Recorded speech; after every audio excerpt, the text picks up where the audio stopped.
تو آج ہم جس کتاب کا ذکر کرنے جا رہے ہیں وہ ہے رابرٹ گرین کی بہترین اور سب سے پاورفل بک ماسٹری۔ یہ صرف ایک سیلف ہیلپ بک نہیں ہے، یہ ایک روڈ میپ ہے گریٹنس تک کا۔ رابرٹ گرین کہتا ہے کہ دنیا کے ہر ماسٹر، چاہے وہ لیونارڈو دا ونچی ہو، موزارٹ ہو یا کوئی ماڈرن جینیس، ان سب نے ایک ہی پروسیس فالو کیا: اپرینٹسشپ، اسٹرگل اور آبسیسو پریکٹس۔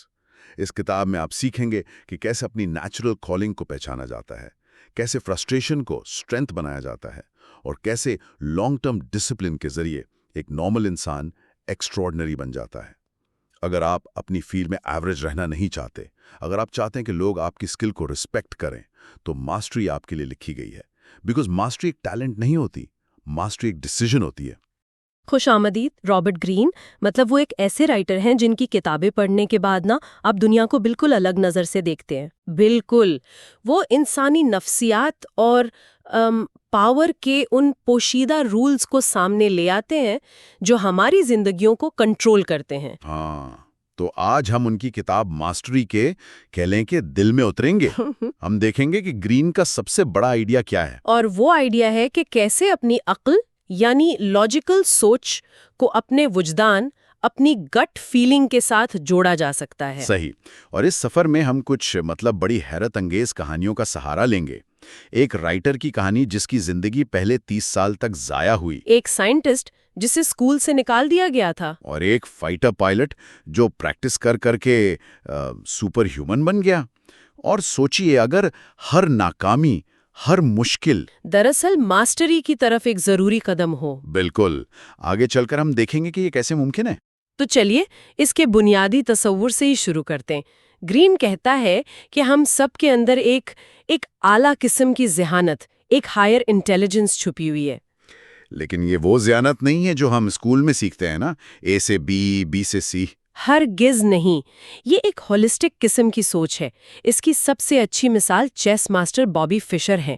ان سے پوچھا گیا کہ وہ کتنے مووز آگے سوچتے ہیں۔ ہاں، یہ میں نے بھی پڑھا تھا۔ تو انہوں نے کہا کہ وہ اس طرح سوچتے ہی نہیں ہیں۔ وہ چیس بورڈ پر مہرے نہیں دیکھتے تھے، وہ دیکھتے تھے fields of forces. Fields of forces مطلب تناؤ اور کشش کے پورے جال۔ بالکل، وہ پوری گیم کو ایک جھلک میں ایک احساس کی طرح سمجھ لیتے تھے۔ لیکن اس میں ایک مسئلہ ہے۔ جب ہم فشر یا آئنسٹائن جیسے لوگوں کی بات کرتے ہیں تو یہ بہت جینیس یا مسٹیکل سا لگتا ہے۔ ہاں، کہ یہ ہم عام لوگوں کی پہنچ سے باہر ہے۔ صحیح۔ اگر ہم آئنسٹائن سے پوچھ ہی نہیں سکتے کہ انہوں نے theory of relativity step by step کیسے سوچی، تو ہم اس سے سیکھ کیا سکتے ہیں؟ کہیں یہ صرف جینیس کو رومانٹیسائز کرنا تو نہیں؟ یہ بہت اہم نکتہ ہے اور گرین اسے ڈائریکٹ ایڈریس کرتا ہے۔ وہ کہتا ہے کہ ہم سٹیپ بائی سٹیپ پروسیس کو کاپی نہیں کر سکتے، لیکن ہم اس انوائرمنٹ اور اس پروسیس کو ضرور کاپی کر سکتے ہیں جس سے ایسی سوچ پیدا ہوتی ہے۔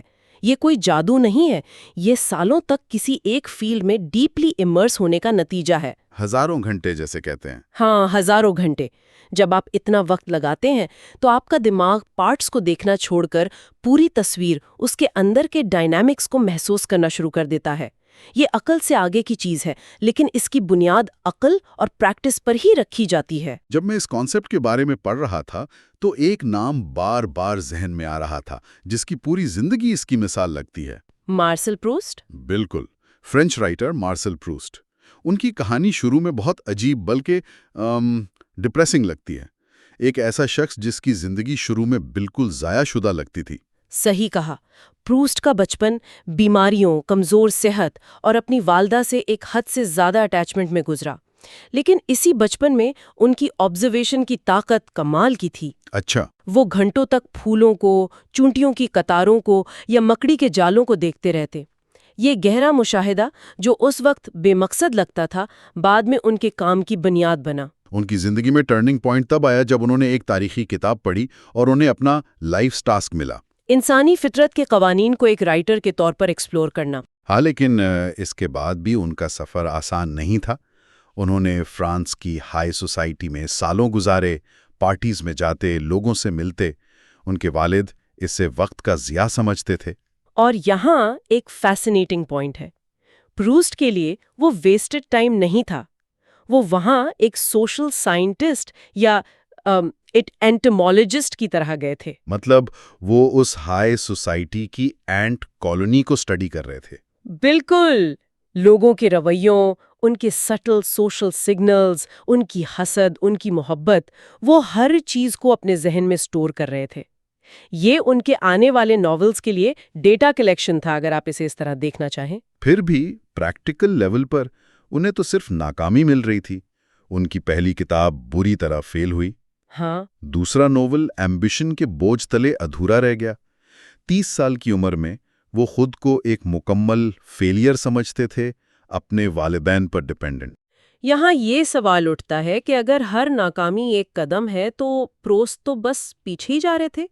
لیکن اس میں ایک خطرہ بھی ہے. کیا؟ گرین یہ نہیں کہتا کہ ہر ناکامی فائدہ مند ہے. صرف وہ ناکامی جس کا گہرا تجزیہ کیا جائے، جس سے سیکھا جائے. ورنہ بار بار فیل ہونا تو صرف وقت کا ضیاع ہے. فرق پروڈکٹیو فیلئر اور ریپیٹیٹیو فیلئر میں ہے. اچھا. پروسٹ کے لیے یہ ناکامیاں پروڈکٹیو تھیں. جان رسکن کے کام کو ٹرانسلیٹ کرنے سے ان میں ڈسپلن آیا. والدین کی موت نے انہیں تنہائی دی، لیکن اسی تنہائی میں انہیں اپنے 20 سال کے اپرینٹس شپ کو اچانک ایک نئی روشنی میں دیکھنے کا موقع ملا. تو انہیں احساس ہوا کہ ان کا کوئی تجربہ ضائع نہیں گیا تھا. بالکل. اور پھر بریک تھرو ہوا. آخرکار انہوں نے ان سرچ آف لاسٹ ٹائم لکھنا شروع کیا، جو 20th سینچری کے عظیم ترین ناولز میں سے ایک ہے. ان کی پوری زندگی، ان کے سارے مشاہدات، ساری ناکامیاں اس ایک کام میں ڈھل گئے. گرین ان کی مثال ایک اسپائڈر سے دیتا ہے، جو اپنے بنائے ہوئے ویب کے مرکز میں بیٹھ جاتا ہے اور ہر چھوٹی سے چھوٹی وائبریشن کو محسوس کر سکتا ہے. اور یہ آج کے دور کے لیے سب سے اہم سبق ہے. ہم پروڈکٹیو گھنٹوں کو گنتے ہیں، لیکن پروسٹ کی کہانی بتاتی ہے کہ 20 سال کی ان پروڈکٹیو لیکن گہری توجہ 5 سال کی بزی ورک سے کہیں زیادہ قیمتی ہے. ماسٹری کا حساب کتاب گھڑی سے نہیں، گہرائی سے ہوتا ہے. صحیح. پروسٹ کی کہانی سے یہ بات تو صاف ہو جاتی ہے کہ ماسٹری کا سفر سیدھا نہیں ہوتا. لیکن سوال یہ ہے کہ ہم اس کوالٹی ٹائم اور گہری توجہ کو اپنی زندگی میں لائیں کیسے؟ گرین اس کے لیے کچھ خاص اسٹریٹجیز بتاتے ہیں. ہاں، اور پہلی اسٹریٹجی تو سننے میں بہت حیران کن ہے. کون سی؟ اپنے اندر کی پرائمل پاور سے دوبارہ کنیکٹ کرنا. Primal powers? اس کی کوئی مثال؟ ہاں، اس کی بہترین مثال پیسیفک اوشن کے کیرولائن آئلینڈز کے باشندے ہیں. یہ لوگ ہزاروں سالوں سے سمندر میں ہزاروں میل کا سفر کرتے تھے، ایک جزیرے سے دوسرے تک، بغیر کسی کمپس، چارٹ یا جی پی ایس کے. بالکل. یہ تو ناممکن لگتا ہے. آخر وہ یہ کرتے کیسے تھے؟ ذرا تصور کریں، بیچ سمندر میں زمین کا کوئی نشان نہیں. آپ کا کمپس آپ کے پاؤں ہیں. پاؤں؟ ہاں. لہریں جب کشتی سے ٹکرا کر واپس آتی ہیں تو ان کا پیٹرن بتاتا ہے کہ دور کوئی جزیرہ موجود ہے یا نہیں. آپ ستاروں کے پیٹرنز کو پڑھتے ہیں. آپ پرندوں کی پرواز سے اندازہ لگاتے ہیں کہ زمین کس طرف ہے. یہ ٹیکنالوجی نہیں، جسم اور کائنات کا ڈائریکٹ کنیکشن ہے. تو انہوں نے اپنے دماغ کو ہی سب سے بہترین سپر کمپیوٹر بنا لیا تھا. صحیح. مطلب یہ ہے کہ ہم ٹیکنالوجی پر اتنا انحصار کرنے لگے ہیں کہ ہم نے اپنے قدرتی سینسز کو استعمال کرنا چھوڑ دیا ہے. گرین کا مشورہ ہے کہ ہمیں تھوڑا پریمیٹیو ہونا پڑے گا. پریمیٹیو؟ آج کے دور میں اس کا مطلب کیا ہے؟ مطلب ہے ٹیکنالوجی سے وقتی طور پر دور ہو کر اپنی آنکھوں اور دماغ پر زیادہ انحصار کرنا. کبھی کسی نئے شہر میں گوگل میپس کے بغیر راستہ ڈھونڈنے کی کوشش کرنا. یا اپنے کام میں کمپیوٹر پر ڈیٹا دیکھنے کے ساتھ ساتھ لوگوں کے چہروں اور باڈی لینگویج کو پڑھنے کی کوشش کرنا. بالکل. یہ چھوٹے چھوٹے قدم ہمارے دماغ کے ان حصوں کو دوبارہ زندہ کرتے ہیں جو سو چکے ہیں. یہ بڑا انٹرسٹنگ پوائنٹ ہے. چلیے دوسری اسٹریٹجی پر آتے ہیں. پلے ٹو یور اسٹرینگثس، سپریم فوکس. اور اس کی مثال البرٹ آئنسٹائن سے بہتر کون ہو سکتا؟ ہاں، جو اسکول میں ایک ایوریج اسٹوڈنٹ تھے اور رٹا لگانے سے نفرت کرتے تھے. صحیح. ان کی کہانی اس بات کی مثال ہے کہ سسٹم اکثر ہماری قدرتی صلاحیتوں کو پہچاننے میں ناکام رہتا ہے. ان کو جب ایک ایسے اسکول میں ڈالا گیا جہاں ویژول لرننگ اور انٹیوشن کو اہمیت دی جاتی تھی تو وہ پھلے پھولے. ان کا مشہور تھاٹ ایکسپیریمنٹ کہ اگر کوئی روشنی کی رفتار سے سفر کرے تو وقت پر کیا اثر ہوگا. ہاں، یہ ان کی ویژول اور انٹیوٹیو سوچ کا نتیجہ تھا. لیکن یہاں انہوں نے 2 اہم فیصلے کیے جو ان کی ماسٹری کا سبب بنے. وہ کیا تھے؟ پہلا، انہوں نے یہ تسلیم کیا کہ وہ ایک ایکسپیریمنٹل سائنٹسٹ نہیں ہے. ان کی طاقت ایبسٹریکٹ پزل سالو کرنے میں تھی۔ دوسرا، انہوں نے اتھارٹی اور روایتوں سے اپنی نفرت کو اپنی کمزوری نہیں بلکہ اپنی سب سے بڑی طاقت بنایا۔ انہوں نے کنونشن سے ہٹ کر سوچا اور اپنا راستہ بنایا۔ سالوں تک ایک ہی مسئلے پر انٹینس فوکس کا نتیجہ تھی۔ یہ آج کے دور میں بہت ریلیونٹ لگتا ہے، جہاں کارپوریٹ یا ایکیڈیمک کلچر میں کنفارم کرنے کا بہت پریشر ہوتا ہے۔ صحیح، اپنی انوکھی سوچ پر قائم رہنا مشکل ہو جاتا ہے۔ اسی لیے ٹیمپل گرینڈن کی مثال بھی اتنی پاورفل ہے۔ انہیں آٹزم تھا اور ان کا دماغ عام لوگوں سے مختلف طریقے سے سوچتا تھا۔ تصویروں میں ہاں، لوگ اسے کمزوری سمجھتے تھے، لیکن انہوں نے اسے اپنی طاقت بنایا۔ ان کی صلاحیت جانوروں کے نقطہ نظر سے چیزوں کو دیکھنے کی تھی۔ تو وہ ایک سلاٹر ہاؤس کو انسان کی نظر سے نہیں بلکہ ایک گھبرائے ہوئے جانور کی نظر سے دیکھ سکتی تھی۔ بالکل، جو ان کی کمزوری تھی وہ ان کا یونیک ایڈوانٹیج بن گیا۔ تو ان دونوں کہانیوں کا سبق یہ ہے کہ اپنی قدرتی صلاحیتوں کو پہچان کر ان پر ڈبل ڈاؤن کرنا ضروری ہے۔ اب آتے ہیں تیسری اسٹریٹجی پر، جو شاید سب سے زیادہ پریکٹیکل ہے۔ Transform yourself through practice, جسے گرین دا فنگر ٹپ فیل کہتا ہے۔ اور اس کی مثال ہے فائٹر پائلٹ سیزر روڈریگز۔ اور روڈریگز کی بات اس لیے اہم ہے کیونکہ وہ کوئی گولڈن بوائے یا نیچرل ٹیلنٹ نہیں تھے۔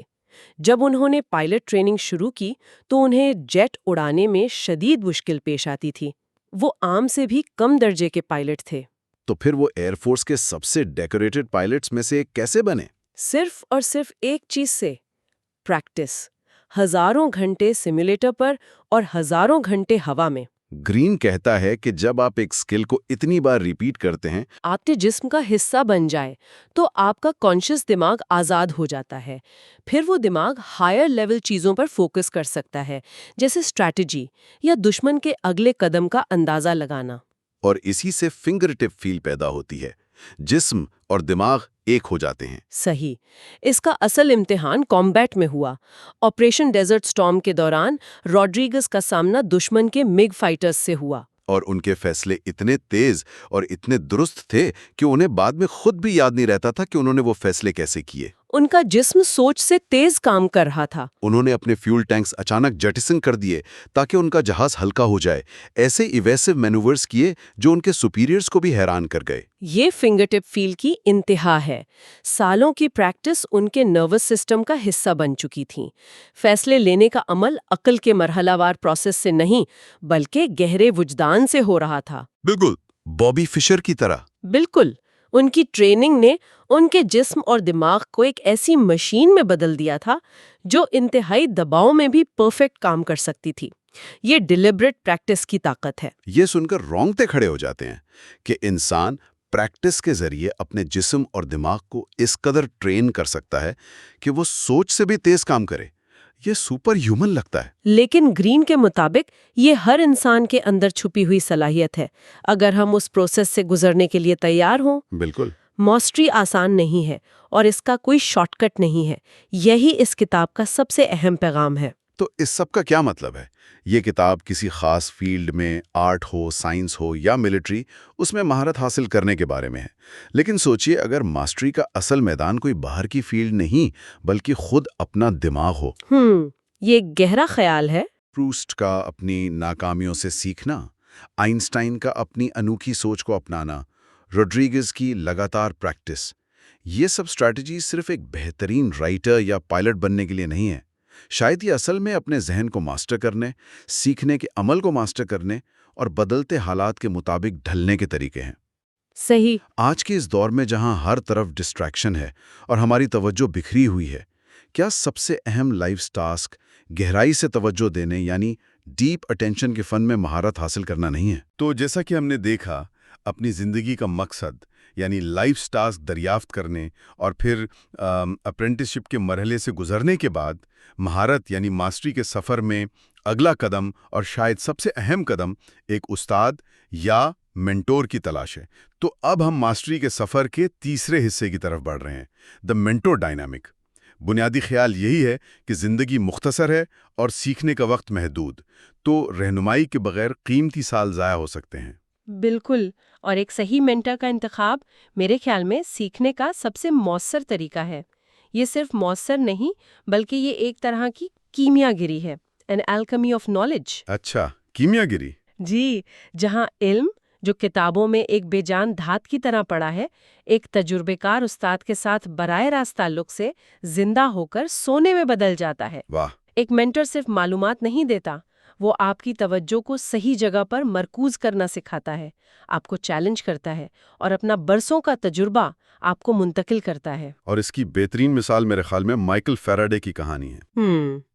وہ لندن میں غربت میں پیدا ہوا، تقدیر میں تو ایک لوہار بننا لکھا تھا، لیکن اس کا ذہن وہ قدرتی طور پر تجسس سے بھرا ہوا تھا۔ ہاں، اور وہ کتابوں کی ایک دکان میں کام کرنے لگا ہے نا؟ جی، اور جلد ہی بک بائنڈر بن گیا۔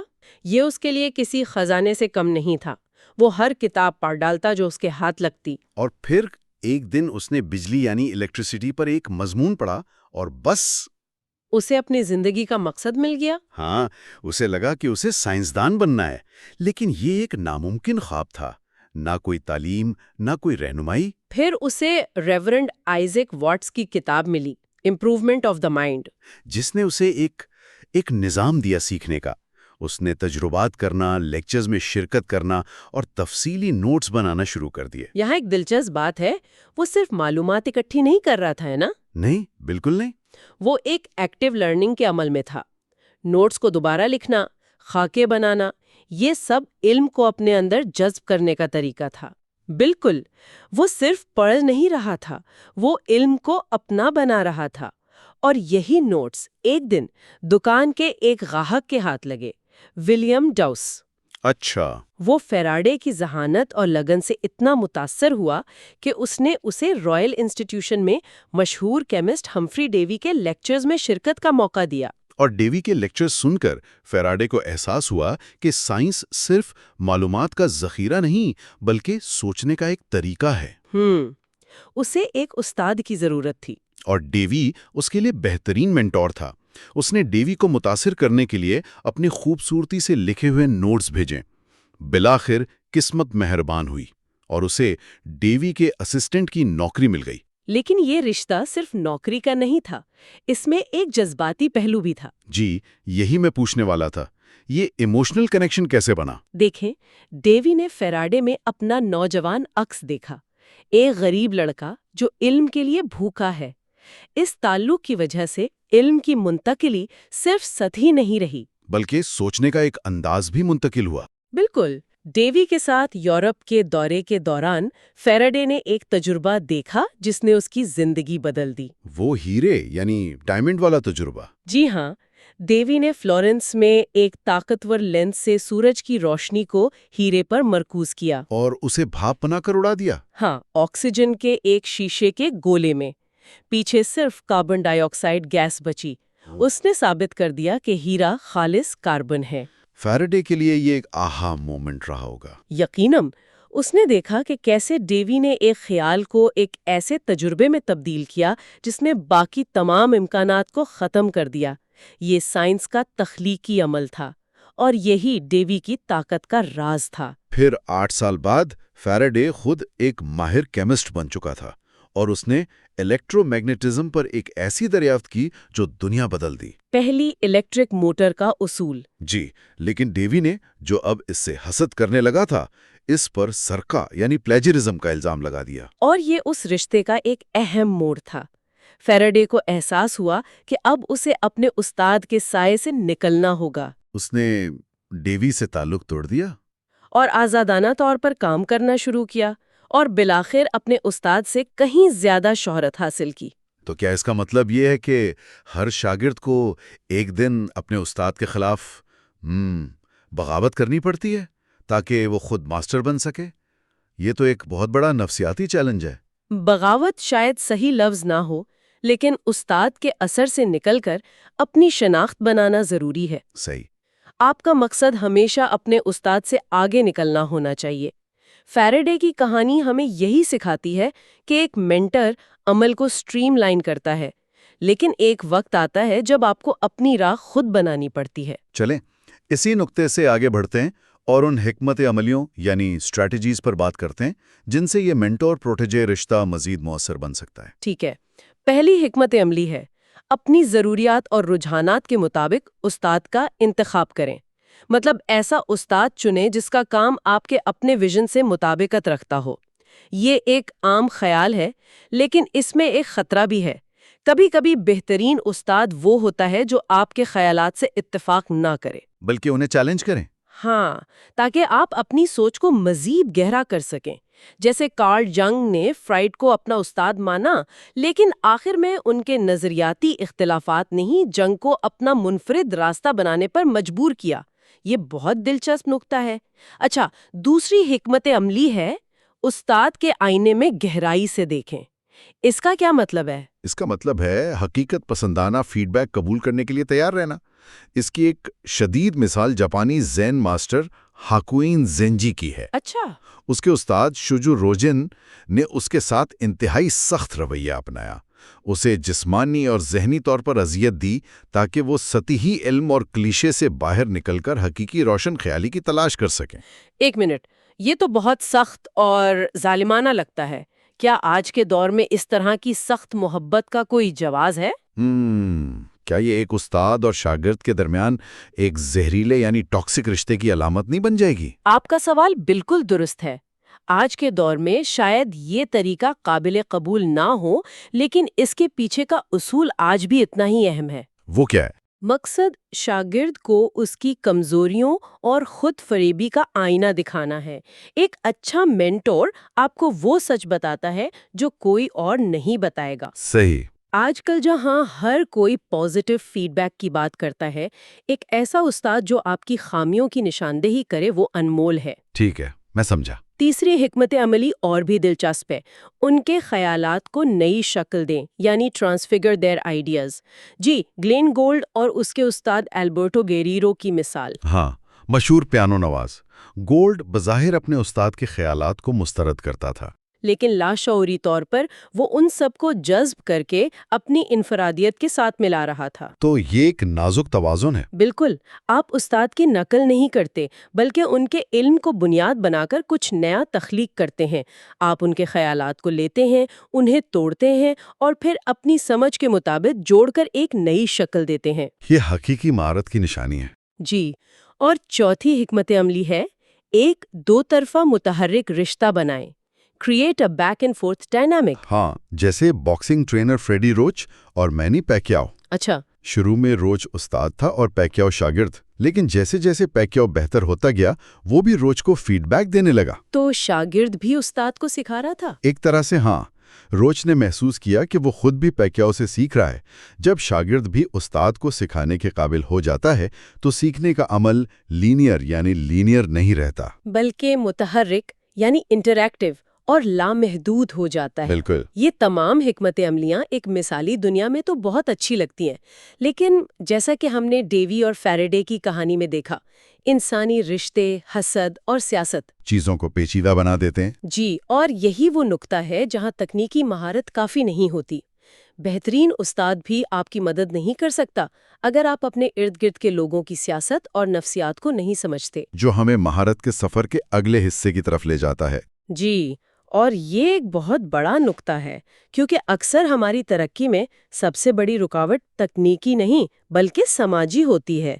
تو اب ہم بات کریں گے حصہ چہارم، لوگوں کو ویسا دیکھیں جیسے وہ ہیں، سوشل انٹیلیجنس۔ بنیادی مسئلہ یہ ہے کہ ہم لوگوں پر اپنی جذباتی ضروریات اور خواہشات کو پروجیکٹ کرتے ہیں اور ان کے اصل ارادوں کو سمجھ ہی نہیں پاتے۔ اور اس کی سب سے بڑی مثال بینجامن فرینکلن ہے۔ اپنی جوانی میں وہ انتہائی سادہ یعنی نائیف تھے۔ صحیح۔ پہلے ان کے بھائی نے ان کی تحریری صلاحیتوں کو نظر انداز کیا، پھر پینسلوینیا کے گورنر ولیم کیتھ نے انہیں پرنٹنگ شاپ کھلوانے کا جھوٹا وعدہ کر کے لندن بھیج دیا، جہاں وہ بے یار و مددگار رہ گئے۔ جی، لندن میں پرنٹرز کے ساتھ بیئر فنڈ کا واقعہ ان کے لیے ایک اہم موڑ تھا۔ جب انہوں نے کام کے دوران بیئر پینے کے لیے پیسے دینے سے انکار کیا تو ان کے ساتھیوں نے خاموشی سے ان کا کام سابوتاج کرنا شروع کر دیا۔ یعنی دفتری سیاست، آفس پالیٹکس کوئی نئی ایجاد نہیں ہے، بالکل نہیں، یہ تو صدیوں سے چل رہی ہے۔ اسی لمحے فرینکلن کو احساس ہوا کہ وہ لوگوں کے ارادوں کو سمجھنے میں کتنا کمزور ہے۔ اور اس نے کیا فیصلہ کیا؟ اس نے فیصلہ کیا کہ وہ اپنے جذبات کو ایک طرف رکھ کر دوسروں کے نقطہ نظر سے دنیا کو دیکھے گا، thinking inside. اس نے انسانی فطرت کو اس کی تمام خامیوں سمیت قبول کرنے کا فیصلہ کیا۔ اس نے نائف پرسپیکٹو کو ترک کر دیا۔ بالکل، یہ وہ نقطہ نظر ہے جو ہم بچپن سے اپناتے ہیں، جہاں ہم لوگوں کو اپنی ضروریات کے آئینے میں دیکھتے ہیں۔ فرینکلن نے اسے ایک معروضی یعنی آبجیکٹو اور مشاہداتی رویے سے بدلا۔ اور اس تبدیلی کا نتیجہ کیا نکلا؟ نتیجہ شاندار تھا۔ فیلاڈیلفیا واپس آ کر جب اس کے پرانے باس سیموئل کیمر نے اسے نوکری دی تو فرینکلن فوراً سمجھ گیا کہ کیمر اسے صرف دوسرے ملازمین کو ٹرین کرنے کے لیے استعمال کر رہا ہے، اور بعد میں نکال دے گا۔ جی، اس نے خاموشی سے کیمر کی چال کو اپنے فائدے کے لیے استعمال کیا۔ اس نے کیمر کے وسائل استعمال کرتے ہوئے اپنے تعلقات بنائے، نئی مہارتیں سیکھیں، اور صحیح وقت آنے پر نوکری چھوڑ کر اپنی دکان کھول لی۔ بالکل، اور کیمر کا ایک بہترین ملازم بھی اپنے ساتھ لے گیا۔ واہ، یہ تو شطرنج کی بازی کی طرح لگتا ہے۔ اور آئزیک نورس والی کہانی تو اور بھی کمال ہے۔ جی، نورس اسمبلی میں فرینکلن کا ایک طاقتور مخالف تھا۔ فرینکلن نے اس پر حملہ کرنے کے بجائے ایک بالکل مختلف حکمت عملی اپنائی۔ اسے معلوم ہوا کہ نورس کے پاس ایک بہت ہی نایاب کتاب ہے۔ فرینکلن نے اسے خط لکھا، اس کی لائبریری کی تعریف کی اور وہ کتاب چند دنوں کے لیے ادھار مانگی۔ اچھا، نورس نے خوشی سے کتاب بھیج دی۔ فرینکلن نے اسے ایک ہفتے بعد شکریہ کے نوٹ کے ساتھ واپس کر دیا۔ اور پھر؟ اگلی بار جب وہ اسمبلی میں ملے تو نورس خود فرینکلن کے پاس آیا اور دوستانہ انداز میں بات کی۔ اس ایک عمل سے فرینکلن نے ایک مخالف کو ایک وفادار اتحادی میں تبدیل کر دیا۔ اس نے نورس کی انا اور تعریف کی خواہش کو استعمال کیا۔ یہی سوشل انٹیلیجنس کی طاقت ہے۔ تو اس سوشل انٹیلیجنس کو حاصل کیسے کیا جائے؟ کیا یہ کوئی قدرتی صلاحیت ہے یا اسے سیکھا جا سکتا ہے؟ اسے بالکل سیکھا جا سکتا ہے۔ اس کے دو اہم اجزاء ہیں۔ پہلا ہے مخصوص علم یعنی اسپیسیفک نالج۔ یعنی لوگوں کو انفرادی طور پر پڑھنے کی صلاحیت؟ جی، ان کے غیر زبانی اشاروں نان وربل کیوز، لہجے اور باڈی لینگویج پر توجہ دینا، الفاظ سے زیادہ ان کے اعمال پر غور کرنا۔ اور دوسرا جزو؟ دوسرا ہے عمومی علم، جنرل نالج۔ یہ انسانی فطرت کے ان نمونوں کو سمجھنا ہے جو سب میں مشترک ہیں۔ اور اسی عمومی علم میں 7 مہلک حقیقتیں یعنی 7 ڈیڈلی ریالٹیز آتی ہیں جن سے آگاہ رہنا ضروری ہے۔ جی، ٹھیک ہے، ان پر بات کرتے ہیں۔ پہلی ہے حسد، انوی، یعنی لوگ آپ کی کامیابی سے جل سکتے ہیں۔ ہاں، اور یہ اکثر چھپا ہوا ہوتا ہے۔ اس سے بچنے کا طریقہ یہ ہے کہ اپنی کامیابیوں کی زیادہ نمائش نہ کریں۔ کبھی کبھار اپنی کوئی چھوٹی موٹی خامی ظاہر کر دینا آپ کو زیادہ انسان دوست بنا دیتا ہے۔ دوسری ہے مطابقت، کنفرمزم، یعنی لوگ گروپ کے ساتھ چلنا پسند کرتے ہیں۔ بالکل، تو آپ کو گروپ کے غیر تحریری اصولوں کی ظاہری طور پر پابندی کرنی چاہیے، چاہے آپ اندر سے باغی ہی کیوں نہ ہو۔ اپنے منفرد خیالات کو اپنے کام کے ذریعے ظاہر کریں، نہ کہ عجیب رویے سے۔ سختی جمود، یہ تو ہر دفتر میں ہوتا ہے۔ لوگ کہتے ہیں ہم تو ہمیشہ سے ایسے ہی کرتے آئے ہیں۔ جی، لوگ تبدیلی سے گھبراتے ہیں۔ ان کے پرانے طریقوں سے جڑے رہنے کی عادت کو سمجھیں، ان سے براہ راست بحث کرنے سے گریز کریں، اپنے نئے خیالات کو آہستہ آہستہ پیش کریں۔ خود پرستی، مطلب ہمیشہ یہ سوچو کہ اس میں ان کا کیا فائدہ ہے۔ یہی کلیدی نقطہ ہے۔ جب آپ کسی سے مدد مانگیں تو یہ بتائیں کہ آپ کی مدد کرنے میں ان کا کیا فائدہ ہے۔ ان کے سیلف انٹرسٹ کو اپیل کریں۔ پانچویں ہے سستی۔ اچھا، تو یہ وہ ساتھی ہے جو گروپ پروجیکٹ میں سارا کریڈٹ لے جاتا ہے؟ بالکل وہی۔ کچھ لوگ محنت سے بچنے کے لیے شارٹ کٹ تلاش کرتے ہیں، وہ آپ کے خیالات چرا سکتے ہیں، تو محتاط رہیں کہ کس پر بھروسہ کرنا ہے۔ چھٹی ہے غیر مستقل مزاجی، یعنی لوگوں کے موڈ اور وعدوں پر بھروسہ نہیں کرنا چاہیے۔ ان کے الفاظ پر نہیں، ان کے اعمال کے پیٹرن پر بھروسہ کریں۔ لوگوں کے جذبات اور ارادے بدلتے رہتے ہیں، ان کے ماضی کے رویے کو دیکھیں۔ اور آخر میں 7ویں حقیقت، غیر فعال جارحیت۔ یہ تو آج کل بہت عام ہے۔ جی، یہ بالواسطہ حملے ہوتے ہیں کیونکہ لوگ براہ راست تصادم سے ڈرتے ہیں۔ وہ ساتھی جو آپ کے منہ پر تو بہت اچھا ہے لیکن غلطی سے آپ کی اہم ای میل ڈیلیٹ کر دیتا ہے۔ ایسے حملوں کو پہچاننا اور جذباتی طور پر ان میں الجھنے سے گریز کرنا بہت ضروری ہے۔ کبھی کبھی بہترین جواب خاموشی ہوتا ہے۔ یہ 7 حقیقتیں تو واقعی آنکھیں کھول دینے والی ہیں۔ اور سوشل انٹیلیجنس صرف لوگوں سے نمٹنے کا ایک آلہ نہیں ہے، یہ آپ کی تخلیقی صلاحیتوں کو بھی گہرا کرتی ہے۔ کیسے؟ جس طرح فرینکلن لوگوں کے ذہنوں میں جھانک سکتا تھا، وہی حساسیت اور گہری مشاہدے کی صلاحیت اس کے سائنسی کام میں بھی نظر آتی ہے۔ لوگوں کو سمجھنے کی صلاحیت آپ کو اپنے شعبے کو بھی گہرائی سے سمجھنے میں مدد دیتی ہے۔ تو آخر میں سوچنے کے لیے ایک نکتہ یہ ہے کہ کیا لوگوں کو سمجھنے کی صلاحیت اور اپنے شعبے میں مہارت حاصل کرنے کی صلاحیت، کیا یہ آپس میں جڑی ہوئی ہیں؟ کیا سماجی طور پر الگ تھلگ رہ کر یا لوگوں کو مسلسل غلط سمجھ کر حقیقی معنوں میں مہارت کی بلندیوں کو چھوا جا سکتا ہے؟ پچھلی گفتگو کو آگے بڑھاتے ہوئے اب ہم ماسٹری کے 5ویں حصے کی طرف بڑھ رہے ہیں، جس کا عنوان ہے Awaken the Dimensional Mind۔ جی، یہ وہ مرحلہ ہے جہاں برسوں کی تربیت اور علم کو استعمال کرتے ہوئے ایک نئی تخلیقی چھلانگ لگائی جاتی ہے۔ لیکن کتاب کہتی ہے کہ یہاں سب سے بڑی رکاوٹ صلاحیت کی کمی نہیں، بلکہ ہمارا اپنا رویہ ہوتا ہے۔ بالکل۔ اکثر لوگ اس مقام پر آ کر گھبرا جاتے ہیں، قدامت پسند ہو جاتے ہیں اور سیکھے ہوئے طریقوں سے ہی چمٹے رہتے ہیں۔ بالکل، اور رابرٹ گرین کے مطابق ہمیں اس کی بالکل الٹ سمت میں جانا ہے۔ ہمیں زیادہ جرأت مند بننا ہے، اپنے علم کو متعلقہ شعبوں تک پھیلانا ہے اور چیزوں کے درمیان نئے غیر متوقع تعلق بنانے ہیں۔ اچھا، اسی سوچ کو وہ ڈائمینشنل مائنڈ کا نام دیتے ہیں۔ یہ وہ ذہن ہے جو حقیقت کو صرف ایک زاویے سے نہیں بلکہ کئی پہلوؤں سے دیکھ سکتا ہے۔ یعنی صرف اصولوں پر عمل کرنا کافی نہیں؟ جی نہیں، مقصد یہ ہے کہ آخر کار ان اصولوں کو اپنی روح کے مطابق ڈھالنا اور ان میں جدت لانا ہے۔ یہی اصلیت آپ کو مہارت کی بلندیوں تک لے جاتی ہے۔ اور اس تصور کو سمجھانے کے لیے کتاب ہمیں تاریخ کے سب سے بڑے موسیقاروں میں سے ایک ولفگینگ ایمیڈیس موزارٹ کی زندگی میں لے جاتی ہے۔ جی، یہ کہانی صرف ایک موسیقار کی نہیں بلکہ ایک تخلیقی ذہن کے آزاد ہونے کی کہانی ہے۔ جی، جسے کتاب میں دوسری تبدیلی یا دی سیکنڈ ٹرانسفارمیشن کہا گیا ہے۔ موزارٹ کی کہانی اس لیے دلچسپ ہے کیونکہ وہ بچپن سے ہی ایک عجوبہ تھا۔ اس کے والد لیوپولڈ خود ایک درباری موسیقار تھے۔ تو گھر کا ماحول ہی موسیقی کا تھا۔ بالکل، کہتے ہیں کہ 3 سال کی عمر میں ہی موزارٹ کسی بھی دھن کو یاد کر لیتا تھا اور اس کی لے تال کی سمجھ غیر معمولی تھی۔ یعنی یہ کوئی عام بچہ نہیں تھا۔ اس کے والد نے جب اسے سکھانا شروع کیا تو انہوں نے محسوس کیا کہ وہ دوسروں بچوں سے کہیں زیادہ گہرائی سے سنتا ہے۔ جی، اس کا دھیان اتنا شدید تھا کہ وہ مشکل سے مشکل دھن پر بھی گھنٹوں مشق کر کے اسے اپنا بنا لیتا تھا۔ اور یہاں سب سے اہم بات یہ ہے کہ یہ سب اس کی موسیقی سے شدید محبت کی وجہ سے تھا۔ بالکل، اس کے لیے مشق کوئی بوجھ نہیں تھی بلکہ ایک چیلنج تھا جسے وہ فتح کرنا چاہتا تھا۔ یہ اس اوریجنل مائنڈ کی بہترین مثال ہے جس کا ذکر گرین کرتے ہیں۔ اچھا، اوریجنل مائنڈ؟ یعنی بچپن کی وہ شدت، وہ لگن اور وہ ہر چیز کو کھلے ذہن سے سیکھنے کی صلاحیت جو ماسٹرز اپنی پوری زندگی برقرار رکھتے ہیں۔ آئیے اس پہلو کو ذرا کھول کر دیکھتے ہیں۔ اس کے والد نے جلدی بھانپ لیا کہ ان کے بیٹے میں غیر معمولی صلاحیت ہے اور انہوں نے اسے دنیا کو دکھانے کا فیصلہ کیا۔ جی، انہوں نے پورے یورپ کا ایک طویل دورہ شروع کیا۔ موزارٹ اور اس کی بہن کو شہزادے اور شہزادی کے لباس پہنا کر شاہی درباروں میں پیش کیا جاتا۔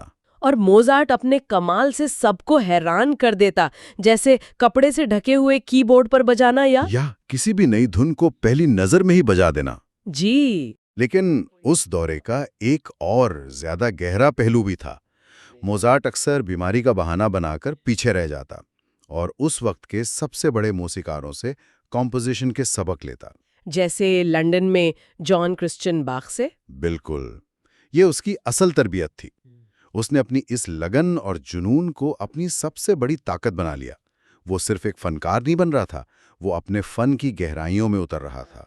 پھر کہانی میں ایک بحران آتا ہے۔ جی، جب وہ بڑا ہوا اور سالزبرگ کے دربار میں موسیقار کی نوکری شروع کی تو اسے گھٹن ہونے لگی۔ وہ یورپ کے بڑے بڑے ذہنوں سے مل چکا تھا، لنڈن اور پیرس کی فضا دیکھ چکا تھا، اور اب اسے ایک چھوٹا صوبائی شہر ایک قید خانہ لگنے لگا۔ اور اسے یہ بھی محسوس ہوا کہ اس کی اپنی بنائی ہوئی دھنیں دوسرے بڑے موسیقاروں کی محض ایک اچھی نقل ہیں۔ اور یہ بہت خطرناک احساس ہے۔ اس کے اندر سے اپنی اصل موسیقی بنانے کی خواہش ابھر رہی تھی۔ اس نے کچھ تجرباتی دھنیں لکھی جو بہت جذباتی اور بے چین تھیں۔ لیکن اس کے والد نے اسے روک دیا۔ جی، انہوں نے کہا کہ دربار کو ایسی موسیقی پسند نہیں آئے گی اور وہ اپنی نوکری کھو دے گا۔ یہ قدامت پسندی کی ایک بہترین مثال ہے جس سے گرین خبردار کرتے ہیں۔ یہ تو ایک بہت بڑا دوراہا ہے، ایک طرف والد کا تجربہ اور نوکری کا تحفظ اور دوسری طرف اس کے اندر کی تخلیقی آواز۔ اس نے کیا فیصلہ کیا؟ دیکھیں، یہ وہ نازک موڑ ہے جہاں اکثر لوگ ہمت ہار جاتے ہیں۔ صحیح۔ موزارٹ بھی شدید ڈپریشن میں چلا گیا۔ اسے لگا کہ وہ اپنی اصل موسیقی دنیا کو سنائے بغیر ہی مر جائے گا۔ لیکن پھر 1781 میں 25 سال کی عمر میں اس نے بغاوت کی۔ بغاوت؟ اس نے آرچ بشپ اور اپنے والد دونوں کے خلاف جا کر ویانا میں ایک آزاد فنکار کے طور پر رہنے کا فیصلہ کیا۔ یہ ایک بہت تکلیف دہ اور مشکل فیصلہ تھا، لیکن اسی فیصلے نے اس کی تخلیقی توانائی کو آزاد کیا۔ یہاں سے کہانی بہت دلچسپ ہو جاتی ہے۔ اس بغاوت کے بعد کیا ہوا؟ کیا اسے کامیابی ملی یا وہ ناکام ہو گیا؟ اس کے بعد جو ہوا وہ موسیقی کی تاریخ کا ایک بے مثال تخلیقی دھماکہ تھا۔ اچھا؟ پچھلے 20 سال کی تربیت اور مشق اب رنگ لائے۔ وہ ناقابل یقین رفتار سے دھنیں ترتیب دینے لگا۔ مشہور ہے کہ اس نے اپنے اوپیرا ڈان جیوانی کا اوورچر پریمیئر سے صرف ایک رات پہلے چند گھنٹوں میں لکھا۔ بالکل، اس کی رفتار اور معیار دونوں ہی حیران کن تھے۔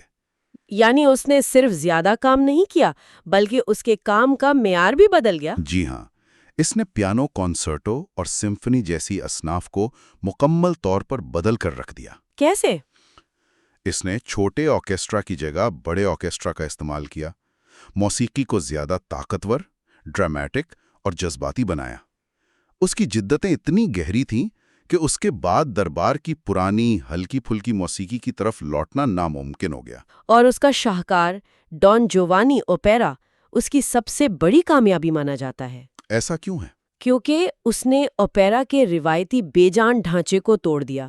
اس سے پہلے اوپیرا میں کردار صرف الفاظ کے ذریعے اپنی کہانی بتاتے تھے۔ اور موزارٹ نے کرداروں کے جذبات، ان کی اندرونی کشمکش اور ان کی شخصیت کو میوزک کے ذریعے بیان کیا۔ اس نے یہ سب جان بوجھ کر بغاوت کے لیے نہیں کیا، بلکہ یہ اس کے اندر سے قدرتی طور پر نکلا۔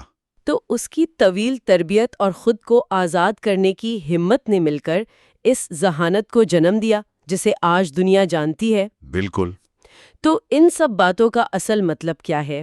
موزارٹ کی کہانی سے ہم اپنے بارے میں کیا سیکھ سکتے ہیں؟ گرین یہاں 3 طرح کے ذہنوں کا ذکر کرتے ہیں: اوریجنل مائنڈ، کنونشنل مائنڈ اور ڈائمینشنل مائنڈ۔ اچھا۔ اوریجنل مائنڈ بچے کا ذہن ہے، کھلا، متجسس اور ہر چیز میں حیرت دیکھنے والا۔ اور کنونشنل مائنڈ؟ وہ بالغ ذہن ہے جو دنیا کو الفاظ، پہلے سے بنی ہوئی رائے اور عقائد کی اسکرین کے پیچھے سے دیکھتا ہے۔ اور زیادہ تر لوگ اسی کنونشنل مائنڈ کے ساتھ زندگی گزار دیتے ہیں۔ جی ہاں، لیکن ماسٹرز وہ لوگ ہیں جو نظم و ضبط اور علم کے ساتھ ساتھ اپنے اوریجنل مائنڈ کی روح کو بھی زندہ رکھتے ہیں۔ ان دونوں کا امتزاج ہی ڈائمینشنل مائنڈ ہے۔ یعنی یہ ذہن غیر فعال نہیں ہوتا؟ نہیں، یہ فعال ہوتا ہے، جو ہر چیز کو ہضم کر کے کچھ نیا اور حقیقی تخلیق کرتا ہے۔ موزارٹ کی کہانی ہمیں یہی بتاتی ہے کہ ذہانت کوئی خدائی تحفہ نہیں بلکہ ایک عمل کا نتیجہ ہے۔ گہرا علم، بچپن جیسی کھلی سوچ اور بغاوت کرنے کی ہمت۔ جی، تو اگر پہلا قدم صحیح کام کا انتخاب ہے اور دوسرا قدم طویل تربیت، تو اگلا سوال یہ پیدا ہوتا ہے کہ اس تربیت کے بعد ہم اپنے ذہن کو اس روایتی سوچ سے کیسے آزاد کریں؟ اس کے لیے کتاب کچھ بہت دلچسپ حکمت عملی بتاتی ہے۔ جی۔ کتاب کے مطابق ڈائمینشنل مائنڈ کو بیدار کرنے کے 3 ضروری مراحل ہیں۔ پہلا ہے دی کریٹو ٹاسک، یعنی صحیح کام کا انتخاب، جس کے ساتھ آپ جذباتی طور پہ جڑے ہوں۔ بالکل۔ دوسرا ہے کریٹو اسٹریٹجیز، یعنی ذہن کو روایتی طریقوں سے آزاد کرنے کی حکمت عملی۔ اور تیسرا ہے دی کریٹو بریک تھرو، یعنی وہ لمحہ جب آپ کی محنت اور انسائٹ مل کر ایک بڑی کامیابی کی راہ ہموار کرتے ہیں۔ پہلے مرحلے یعنی دی کریٹو ٹاسک پر تھوڑی اور بات کرتے ہیں۔ کیا اس کا مطلب صرف وہ کام کرنا ہے جو ہمیں پسند ہے؟ اس سے کچھ زیادہ۔ گرین اسے the primary law of the creative dynamic کہتے ہیں۔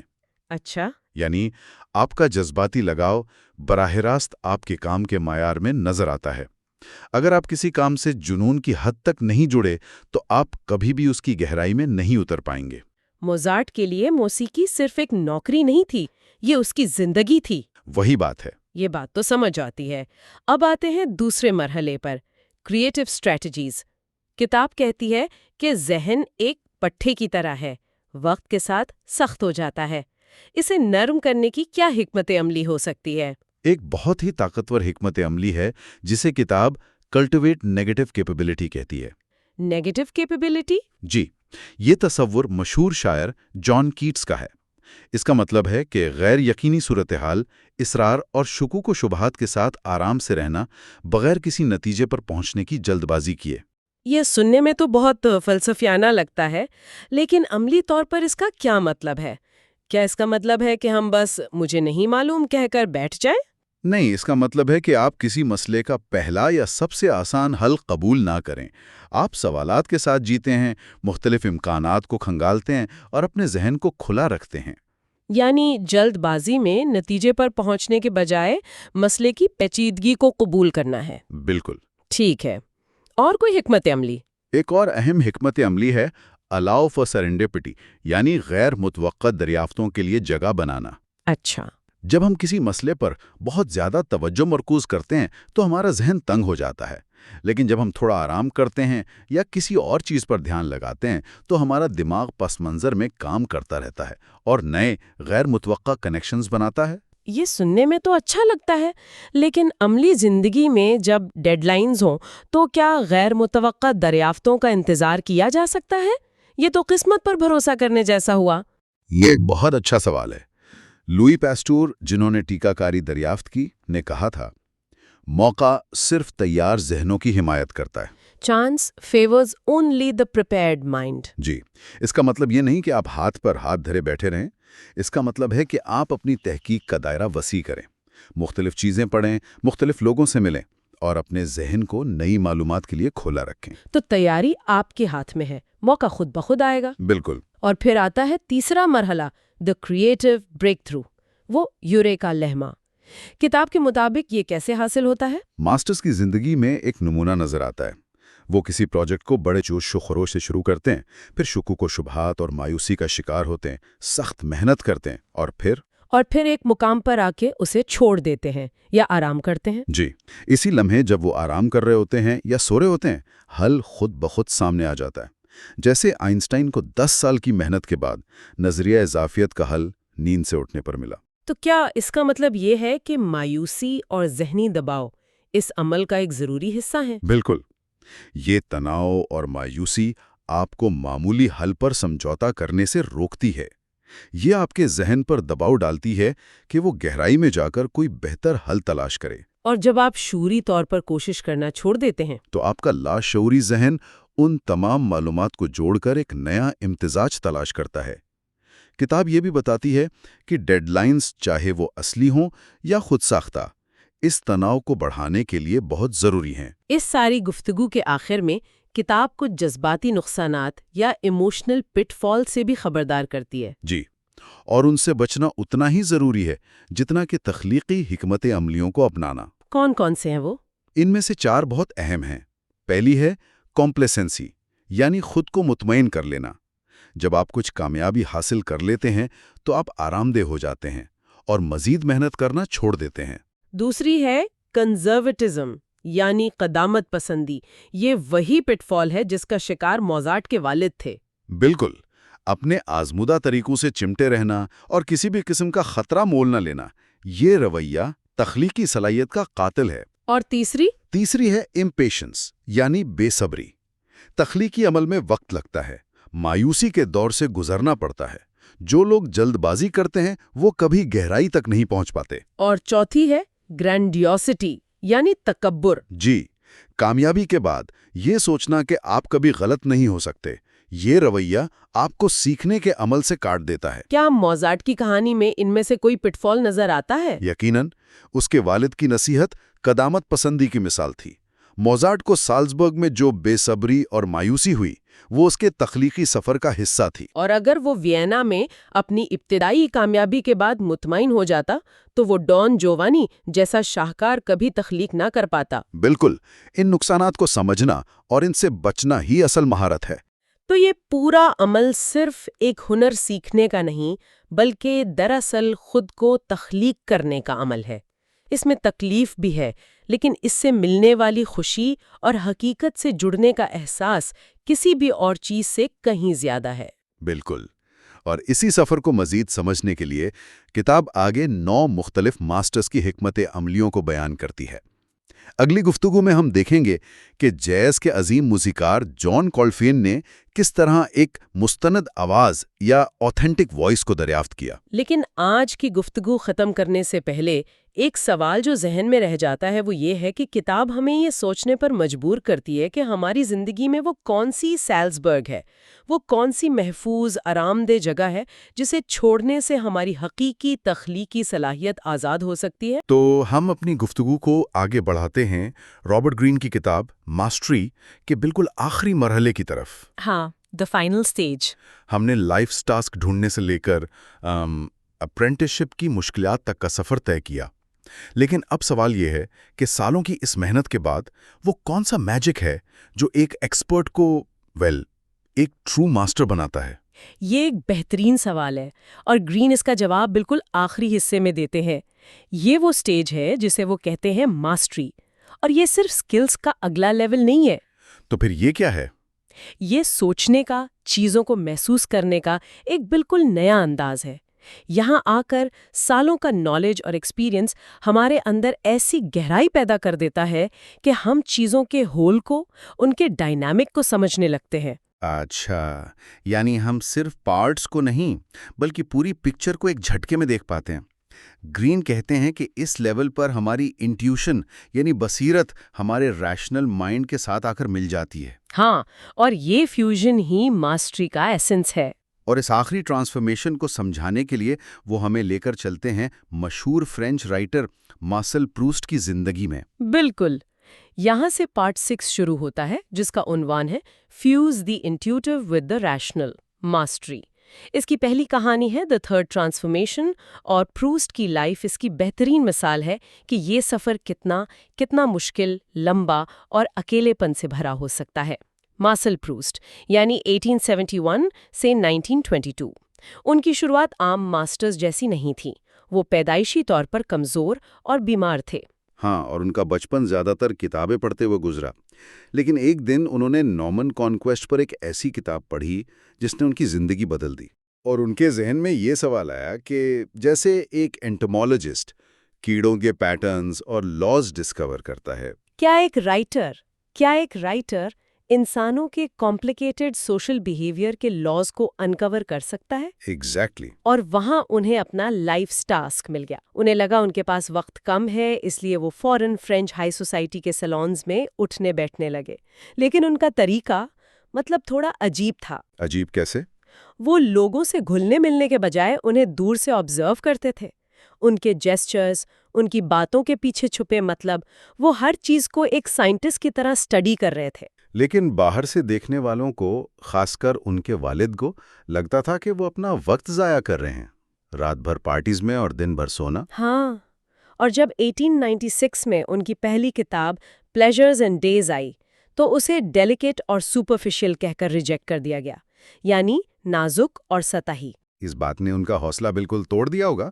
بالکل، یہ ان کے لیے ایک بہت بڑا سیٹ بیک تھا۔ اس کے بعد انہوں نے ایک اور ناول لکھنے کی کوشش کی، لیکن وہ بھی ناکام ہوئی۔ 30 سال کی عمر میں ان کے پاس نہ کوئی کریئر تھا، نہ کوئی پہچان، اور وہ اپنے پیرنٹس پر ڈیپینڈنٹ تھے۔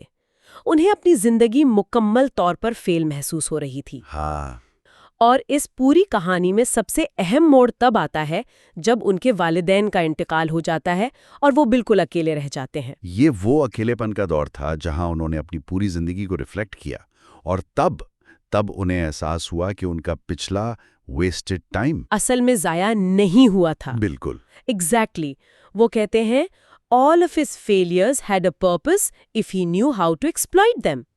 انہیں سمجھ آیا کہ وہ 20 سال، وہ سوشل آبزرویشن، وہ ناکامیاں، وہ سب ان کی اپرنٹشپ تھیں۔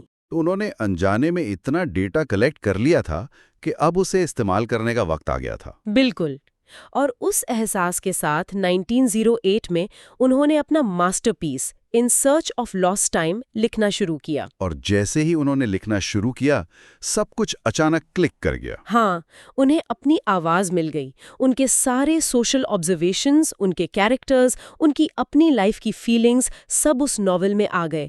وہ اپنی لکھی ہوئی دنیا میں اس طرح ڈوب گئے تھے کہ ریئل لائف اور فکشن کی دیوار ہی ختم ہو گئی تھی۔ ایک اسپائڈر کی طرح جو اپنے ویب کے ہر وائبریشن کو محسوس کرتا ہے۔ واہ، کیا مثال ہے!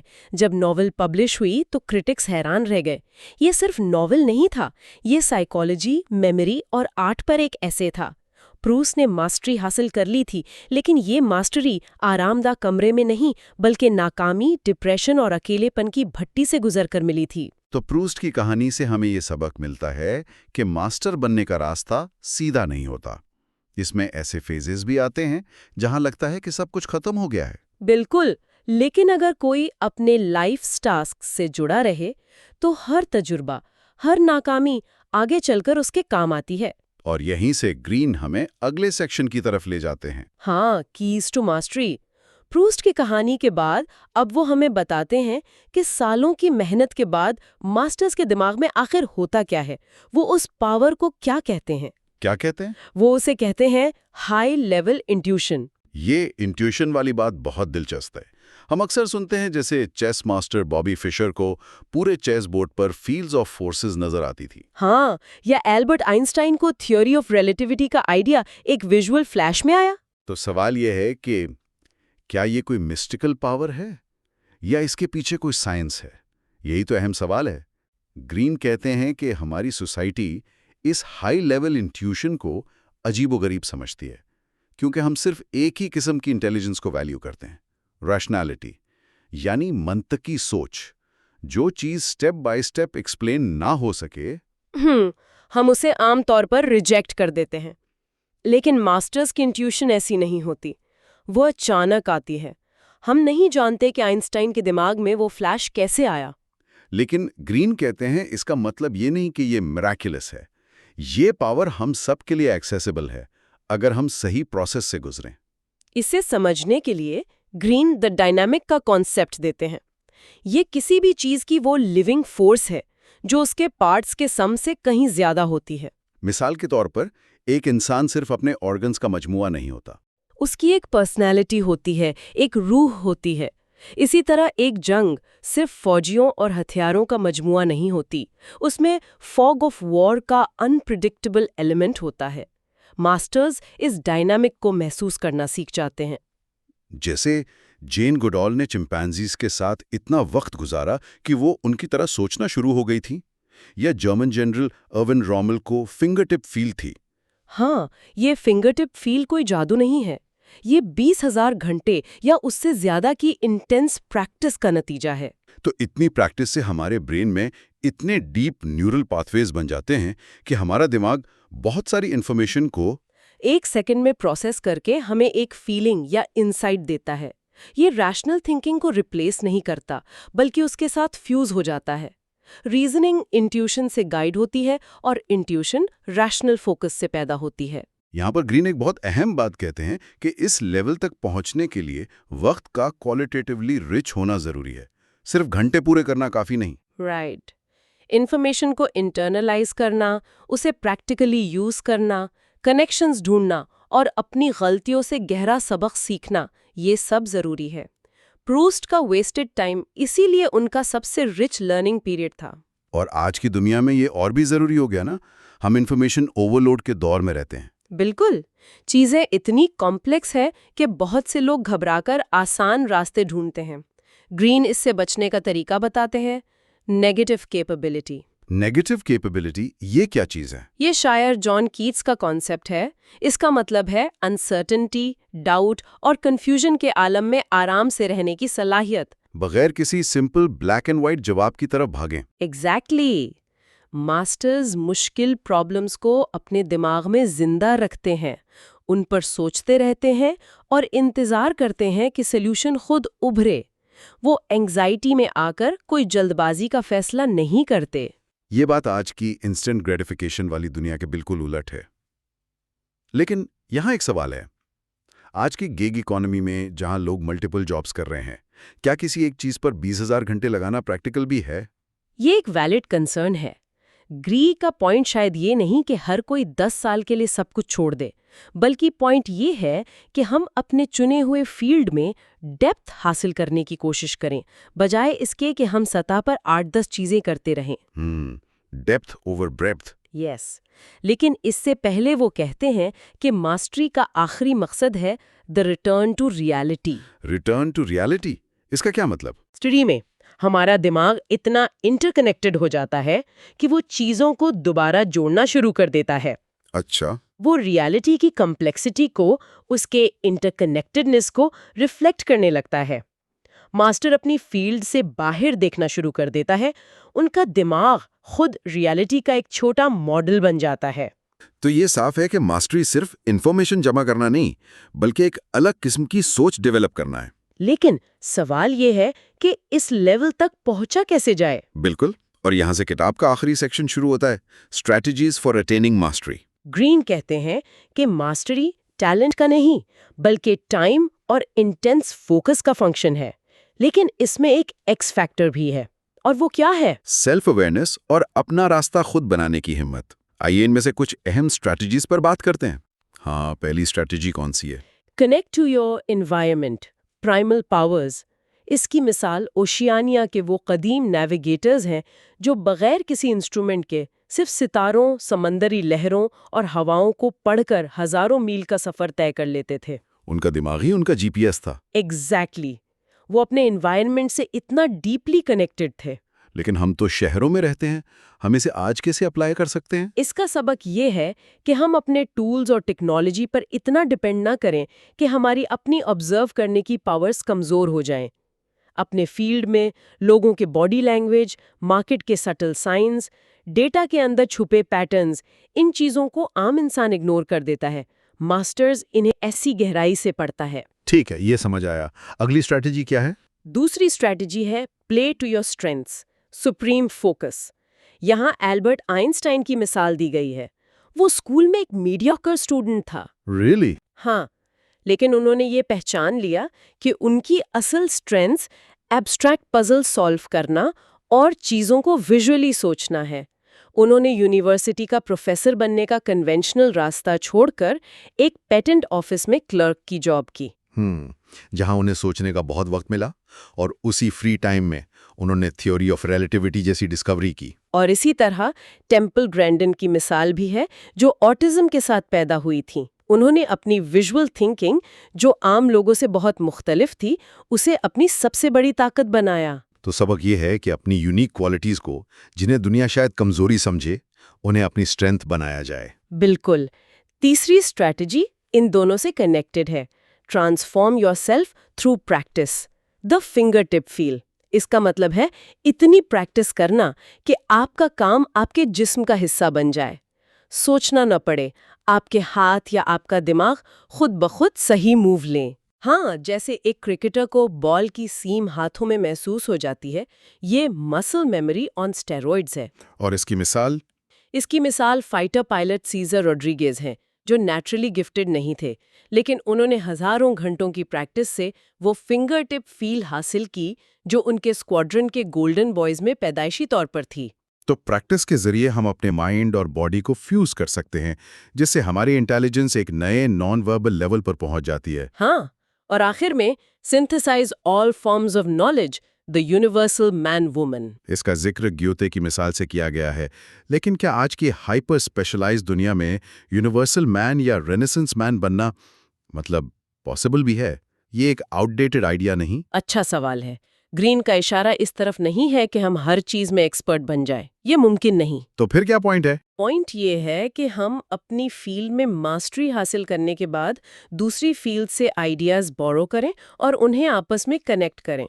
جیسے اسٹیو جابز نے کیلیگرافی کے کورس سے سیکھ کر کمپیوٹرز میں بیوٹیفل فونٹس ڈالیں۔ اچھا، تو دو الگ دنیا کو جوڑنے کا عمل تھا۔ بالکل، ماسٹری کا آخری لیول اوور اسپیشلائزیشن سے نکل کر آفاقیت یعنی یونیورسلٹی کی طرف جانا ہے۔ تو اگر ہم اس پوری گفتگو کو سم اپ کریں تو ماسٹری کا سفر شروع ہوتا ہے اپنے اندر کی آواز سن کر اپنا لائف ٹاسک ڈھونڈنے سے۔ پھر آتی ہے اپرینٹسشپ، جہاں ہم ڈسپلن کے ساتھ سکلز حاصل کرتے ہیں۔ اس کے بعد کریٹو ایکٹیو فیز میں ہم ایکسپیریمنٹ کرتے ہیں اور کنونشنز کو چیلنج کرتے ہیں۔ اور آخر میں ماسٹری کے لیول پر پہنچ کر ہم انٹیوشن اور ریزن کو فیوز کرتے ہیں۔ یہاں ہم چیزوں کے ڈائنامکس کو محسوس کرتے ہیں اور ایک ایسی ہولسٹک انڈرسٹینڈنگ حاصل کرتے ہیں جو عام لوگوں کے پاس نہیں ہوتی۔ رابرٹ گرین کا آخری پیغام بہت پاورفل ہے۔ ان کے مطابق جسے ہم جینیس کہتے ہیں وہ اصل میں عام لوگوں کی نظر سے چھپی ہوئی ہزاروں گھنٹوں کی بورنگ محنت کا نتیجہ ہے۔ تو جینیس کوئی پیدائشی کوالٹی نہیں بلکہ ایک پروسیس کا انجام ہے۔ ہاں، یہ ایک ایسا سفر ہے جو ہمارے دماغ کو اتنا وسیع اور انٹر کنیکٹڈ بنا دیتا ہے کہ وہ حقیقت کی پیچیدگی کا آئینہ بن جاتا ہے۔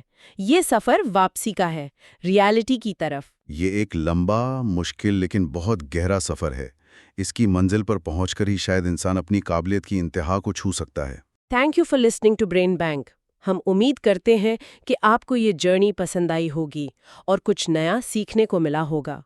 اگر آپ کو یہ کانٹینٹ ویلیوبل لگا تو اپنے تھاٹس شیئر کرنا نہ بھولیے گا۔ اپنا خیال رکھیے، stay curious, keep learning, and see you in the next episode. خدا حافظ۔